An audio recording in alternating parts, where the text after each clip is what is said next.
What's up, people? It's Friday, August 29th, and you are tuned in to this week's edition of The Week in Stashed, bitch.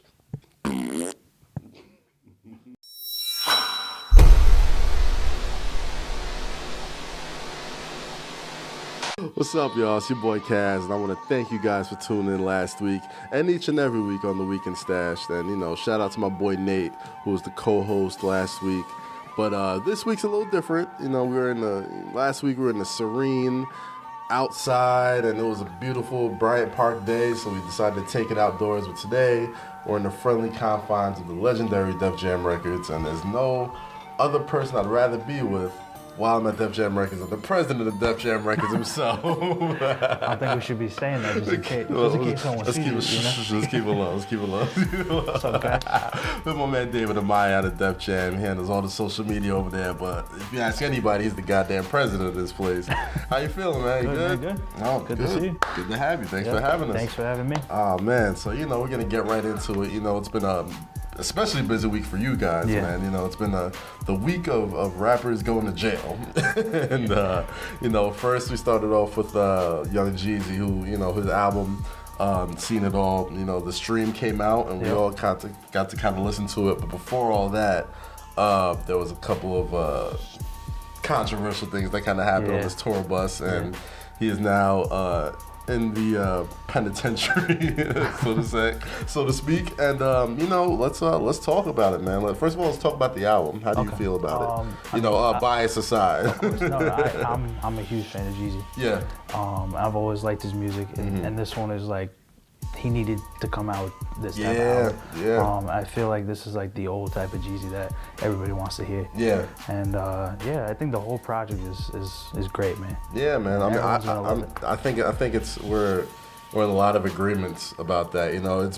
It takes a lot for people to kind of like universally accept an album off the first couple of listens. Like, a lot of times it's like, let it marinate a little bit. I got to give it the car test and all that type of stuff. Yeah. But, I think Seen It All has been one of the more publicly applauded albums of the year so far. You know what I mean? Like, it has great features, great production, sonically out this world, you know what I'm saying? And obviously, there's a lot of real talk in there, as you can tell by his current situation. I feel like the way he dropped the tracks one by one, like Seen It All, was, to be honest, I love the track right from when I heard it. Yeah. With Jay-Z. Yeah. But I didn't expect everybody to just like, it blew up when it dropped. Man. And, it was like an awesome feedback from it and stuff. So, and then every other track, every track he dropped was crazy. Yeah. And then now the album in full, it's good that all the feedback online is great for it. So. Yeah, it's got and it was kind of hard, online for Jeezy for a while, especially when like Maybach was kind of like on that roll. Of course, they were messing around. So just a little aside on your opinion, how do you feel the whole thing about Jeezy and Ross patching it up helped usher in that kind of universal acceptance of Jeezy again? I mean, I know everybody's got their opinion, but I think it was cool that they were able to just, put it aside and start making music. Because I think War Ready was a good record. But this new one that they put out together was oof. Yeah, and then, that's the thing. I thought War Ready, Jeezy killed it. Yeah. But then I think Ross came back and was like, Jeezy did. Yeah, you're not going to kill me on my joint. So he came back. I think that was Ross's like one of his best verses in a while. Nah, definitely. I agree. And, I agree, man. I agree. So, obviously with the good, it comes the bad a little bit, you know what I'm saying, with, the AK-47 getting caught in his tour bus and, he's kind of locked up right now. So what do you think, how do you think that's going to affect Jeezy's release and just kind of like the promo run that, you have to go to? As far as like an album release, do you think it's gonna help or hinder, or? I mean, I think he'll be fine because he's got that like core bait like fans and stuff. Yeah. And I think just free Jeezy. Yeah, free Jeezy. Free Jeezy, free me. I guess free Joe Budden now. It's I think he's out now already. I feel like it's something new every day with that guy. It's always. He keeps us entertained, I guess. I guess so. So, switching gears a little bit, this week.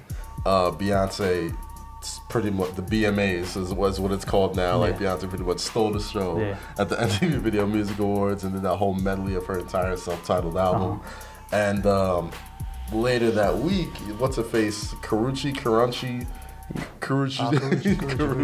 There you go. Yeah. She made an off-color joke about Beyonce and Hove's daughter. Yeah. That was on 106 in Park, and apparently the show has now been suspended for a week. And they're trying to say that it didn't. They're trying to say it had nothing to do with the joke, that the hiatus was planned, but it was kind of like such a mean coincidence just with the Beyhive, and you know how they get when they want something done. And so what were your thoughts first of all on the Beyonce performance at the VMAs? I mean, I'm not like a huge Beyonce fan. You're not a huge Beyonce fan. Oh I hope man, I don't. You're gonna anger the Beyhive, But I like her music and stuff. But I mean, I personally think Justin Timberlake's performance last year was a lot Way better. To stand their ground, Dave. Way to stand their damn ground. Because I said the same thing, and you know how they got. They're like, oh, you're just a hater. I mean, Beyonce's good, but at the same time, like I kind of got bored from it. I mean, maybe because I'm not a huge fan like that, but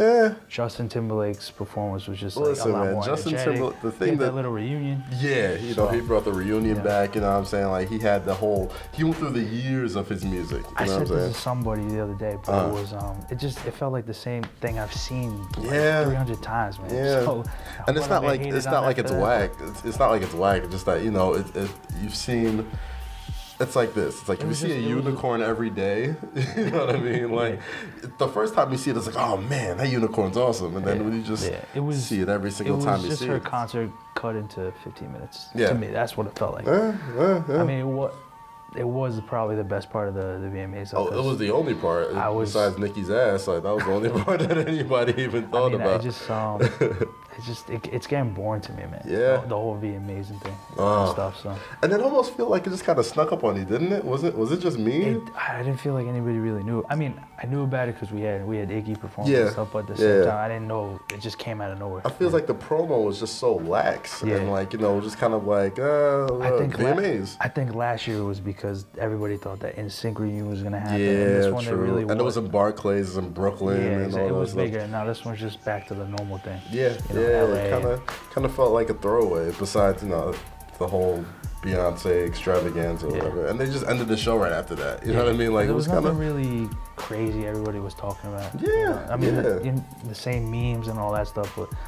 I don't know. It always feels like the VMAs have that one moment where everybody's like, it's either a shocking moment or out the box moment or anything like that. But I don't feel like that happened this year. It was weird. It was weird. Lastly, obviously by the time you see this, we'll be on our way to Philadelphia to check out the Budweiser Made in America Festival with performances by Kanye West, Pharrell, Steve Aoki, Kendrick Lamar, Tiesto, Chromeo, the list goes, Imagine Dragons, John Mayer, Iggy Azalea, the list goes on and on and on. And we'll all be checking it out, and we'll be giving you live coast-to-coast coverage from the concert. We'll both be in Philadelphia, so the first thing I want to ask you is, who are you looking forward to seeing out there? Definitely Kanye, of course. Yeah. I mean, I haven't seen him since Jesus. Oh, yeah. Which is still one of my favorite concerts. Oh, absolutely. Great show, man. One of the best shows ever. I've always been into EDM, so I'm gonna try to catch Chromeo and Rehab. Nice. And Destructo. Nice. And then just see Kanye and then drink some beers all day. And just enjoy the festival life. Yeah, so. Stay off the drugs though. I'm definitely looking forward to seeing like Pharrell and Imagine Dragons, Kanye of course. I won't be in LA, but it'll be nice to see like Kendrick and all those guys perform again. It's gonna be a good one, because it feels like people always kind of like pull out the rabbit out of the hat for Made in America. Yeah. So there's always in LA. There's so many artists out there. I'm sure they're gonna bring some crazy guests out. So. Of course, there's always that possibility for all that. So I'm looking forward to it, man. I'll be there. We'll be covering it live, and you'll see all the interviews that we'll do backstage and all that good stuff. So. If you got your tickets, you're in for a good show. And that's pretty much a wrap, man. Thanks a lot for tuning in this week. We're over here at Def Jam Records, my man David Amaya, the president. And thank you for having me. Thanks for coming. You're always welcome back, sir.